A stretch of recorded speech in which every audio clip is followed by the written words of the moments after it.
बिस्मिल्लाहिर्रहमानिर्रहीम। अस्सलाम वालेकुम नाज़रीन, उम्मीद है आप सब खैरियत से होंगे। नाज़रीन, मलाला यूसुफ़ज़ई की शख्सियत के मुतालिक आप तमाम ही लोग वाकिफ़ होंगे। मलाला यूसुफ़ज़ई एक पाकिस्तानी तालबा थी और उन्होंने पाकिस्तान में रहते हुए ख़वातीन की तालीम के हवाले से काफ़ी ज़्यादा काम किया है।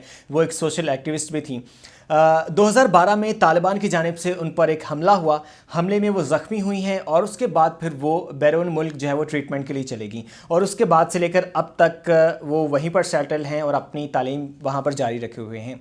मलाला यूसुफ़ज़ई की जो शख्सियत है वो काफ़ी ज़्यादा तनाज़ात का शिकार रही है और डिफरेंट किस्म के कंट्रोवर्शियल स्टेटमेंट्स भी उनकी तरफ से आते रहे हैं और उनको बहुत ज़्यादा तनकीद का निशाना भी बनाया जाता रहा है। अभी जो स्टेटमेंट आया है उसमें इतनी ज़्यादा क्रिटिसिज्म का उनको सामना करना पड़ रहा है और वो स्टेटमेंट भी ऐसी है कि जिसमें उन्होंने तमाम जो हदें हैं वो पार कर दी हैं और बहुत ही ज़्यादा एक शर्मनाक स्टेटमेंट है और बहुत ज़्यादा इस वक्त अवामी हलकों में इसको डिस्कस भी किया जा रहा है और उसको जो है वो तनकीद का निशाना भी बनाया जा रहा है। वो स्टेटमेंट क्या है यकीनन सुनकर आप भी शर्मा जाएंगे। मैं आगे चल के वीडियो में आपको जो है वो बताता हूँ, लेकिन उससे पहले एक रिक्वेस्ट है कि अगर आपने चैनल को सब्सक्राइब नहीं किया तो चैनल को सब्सक्राइब कर लें और साथ ही साथ बेल आइकन के बटन को भी प्रेस कर लें। और अगर आप ये वीडियो फेसबुक पेज पर देख रहे हैं तो फेसबुक पेज को भी जो है वो लाइक कर लें। वापस आते हैं इस वीडियो की तरफ।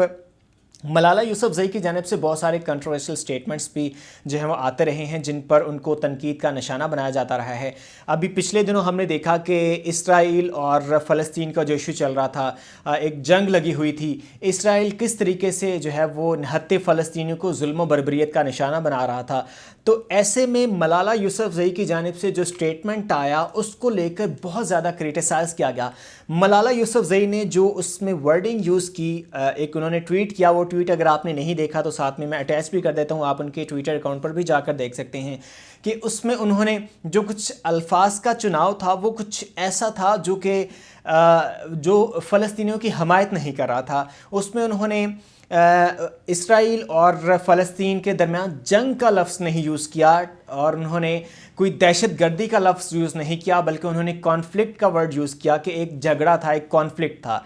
तो खैर ये एक जो है वो एक अलग इशू है, लेकिन साथ ही साथ इसके साथ एक और भी कड़ी जुड़ती है कि एक तरफ मलाला यूसुफ़ज़ई हैं जो कि नोबेल इनाम याफ्ता हैं, जो कि पाकिस्तान को आलमी सतह पर रिप्रेजेंट कर रही हैं, और दूसरी तरफ एक कैनेडियन मॉडल हैं मियां खलीफा। मेरा ख्याल है कि आप तमाम लोग भी उनकी शख्सियत से वाकिफ़ ही होंगे, उनका जो करैक्टर है, लेकिन वो एक अलग जगह पर।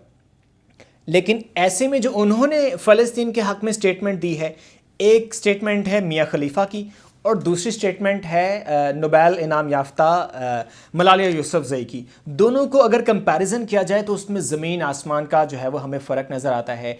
मलाला यूसुफ़ज़ई के अल्फाजों में, उनके बयानात में हमें किस तरीके से जो है वो मगरिब की हमायत नज़र आती है, और एक जो मॉडल है मियां खलीफा, उन्होंने किस तरीके से डायरेक्टली इसराइल को टारगेट किया, नेम लेकर टारगेट किया, उन्होंने हमास को सपोर्ट किया और किस तरीके से उनके जो अल्फाज थे। खैर ये टॉपिक से ज़रा हम हट जाएंगे।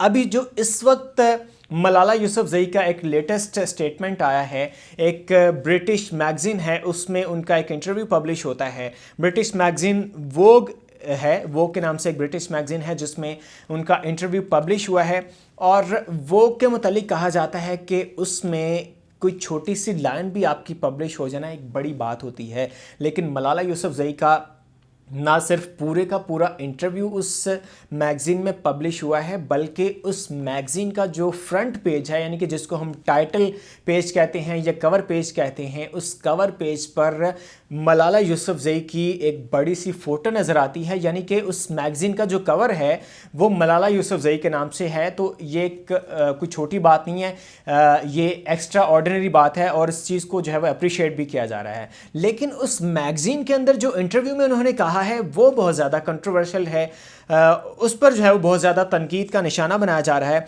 और उस मैगज़ीन में जो मेज़बान था जिसने इंटरव्यू किया मलाला यूसुफ़ज़ई का, उसमें उसने डिफरेंट किस्म के क्वेश्चंस पूछे, तो फिर उसने अचानक तज़किरा छेड़ दिया मोहब्बत का, कि मोहब्बत के हवाले से जो है वो क्या कहती हैं मलाला यूसुफ़ज़ई। तो उस पर मलाला यूसुफ़ज़ई शर्मा गई और वो ब्लश होने लगी। खैर उन्होंने कोई खातिर ख्वाह जवाब नहीं दिया, लेकिन इंटरव्यू के एंड में दोबारा फिर इसी टॉपिक पर बात हुई और फिर दोबारा इसी जानिब जो है वो गुफ्तगू होती है। تو اس متعلق جو ہے پھر ایک جو سٹیٹمنٹ آتی ہے ملالہ یوسفزئی کی جانب سے وہ بہت زیادہ کنٹروورشل ہے۔ ملالہ یوسفزئی یہ کہتی ہیں، ایک بہت زیادہ خطرناک سٹیٹمنٹ انہوں نے دی ہے شادی کے حوالے سے، میرج کلچر کے حوالے سے۔ آپ کو پتہ ہے کہ ہمارا جو اسلام ہے، دین اسلام، اس میں شادی کا جو کانسیپٹ ہے، تو اس میں جو میزبان تھا اس کی جانب سے سوال پوچھنے پر ملالہ یوسفزئی نے کیا بیان دیا، وہ میں آپ کو، اگر آپ انگلش سمجھتے ہیں تو میں آپ کو انگلش میں بھی بتا دوں گا اور تھوڑا سا اردو میں بھی ٹرانسلیٹ کر کے اس کو جو ہے اس کو بتا دوں گا۔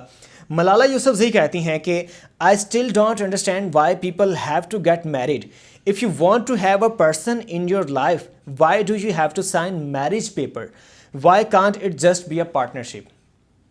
بڑی خطرناک سٹیٹمنٹ ہے ایک مسلمان لڑکی کی، ایک پاکستانی لڑکی کی جو پاکستان کو عالمی سطح پر ریپرزینٹ کر رہی ہے۔ ملالہ یوسفزئی کہہ رہی ہے کہ مجھے ابھی تک سمجھ نہیں آئی کہ لوگ شادی کیوں کرتے ہیں۔ کتنی خطرناک سٹیٹمنٹ ہے کہ وہ کہتی ہے کہ مجھے ابھی تک سمجھ نہیں آئی کہ لوگ شادی کیوں کرتے ہیں۔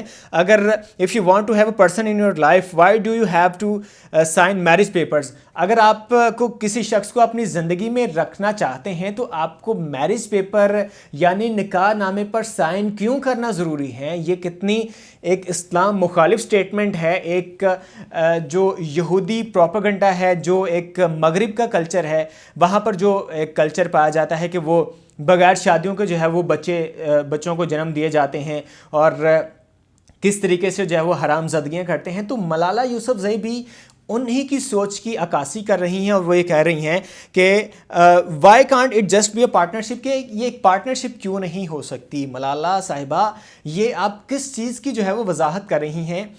کیا ایک دو لوگ، ایک مرد اور عورت، جس کے متعلق اسلام نے ایک بڑا خوبصورت کانسیپٹ، ایک نکاح کا کانسیپٹ، ایک شادی کا کانسیپٹ دیا ہے، آپ اس کو ڈینائی کرتے ہوئے کہہ رہی ہیں کہ نکاح پر یہ پیپر پر سائن کرنا ہی کیوں ضروری ہے، وہ ایک ریلیشن شپ میں کیوں نہیں رہ سکتے؟ تو آپ کو پتا ہوگا کہ ویسٹ میں جو ہے وہ یہ کلچر چلتا ہے، مغرب میں یہ کلچر جو ہے وہ چلتا ہے، ابھی انڈیا میں بہت زیادہ کامن ہو گیا ہے اور پاکستان میں بھی جو ہے وہ کافی حد تک یہ اب ڈیولپ ہونا شروع ہو چکا ہے ایسے ہی لوگوں کی سوچ کی وجہ سے، جس کو لیونگ ریلیشن شپ کہا جاتا ہے، جس میں ہوتا یہ ہے کہ آپ شادی نہیں کرتے ایک دوسرے کے ساتھ، جس میں ایک ٹرم اور بھی یوز ہوتی ہے فرینڈز ود بینیفٹ۔ یہ ایک بڑی خطرناک ٹرم ہے کہ مطلب آپ لڑکا لڑکی دوست ہیں، آپ سارے جو ہے وہ ایک دوسرے سے فائدہ اٹھائیں، لیکن آپ نکاح نہیں کریں گے، آپ شادی نہیں کریں گے، اور جب آپ کا ایک دوسرے سے دل بھر جائے تو آپ جو ہے وہ خوشی خوشی جو ہے وہ ایک دوسرے سے سیپریٹ ہو جائیں گے۔ تو اس کو ویسٹ کی لینگویج میں لیونگ کا ریلیشن شپ اس کو جو ہے وہ کہا جاتا ہے۔ تو یہ ایک بہت ہی خطرناک بات ہے کہ پاکستان میں جو ہے وہ پاکستان کی نمائندگی کرنے والی ایک لڑکی جو کہ نوبیل انعام یافتہ ہے، وہ پاکستان کو کس طریقے سے ریپرزینٹ کر رہی ہے، وہ اسلام کا کیا جو ہے وہ امیج پیش کر رہی ہے۔ تو یہ بہت زیادہ خطرناک ہے اور اس حوالے سے بہت زیادہ جو ہے وہ کامنٹس بھی آ رہے ہیں۔ آپ کی اس متعلق کیا رائے ہے؟ نیچے کامنٹ سیکشن میں اپنی رائے کا اظہار جو ہے وہ ضرور کیجیے گا۔ چینل کو اگر آپ نے سبسکرائب نہیں کیا، چینل پر نئے ہیں تو چینل کو سبسکرائب کر لیں اور ساتھ ہی ساتھ بیل آئیکن کے بٹن کو بھی پریس کر لیں، اور اگلی ویڈیو تک کے لیے مجھے اجازت دیجیے۔ اللہ حافظ۔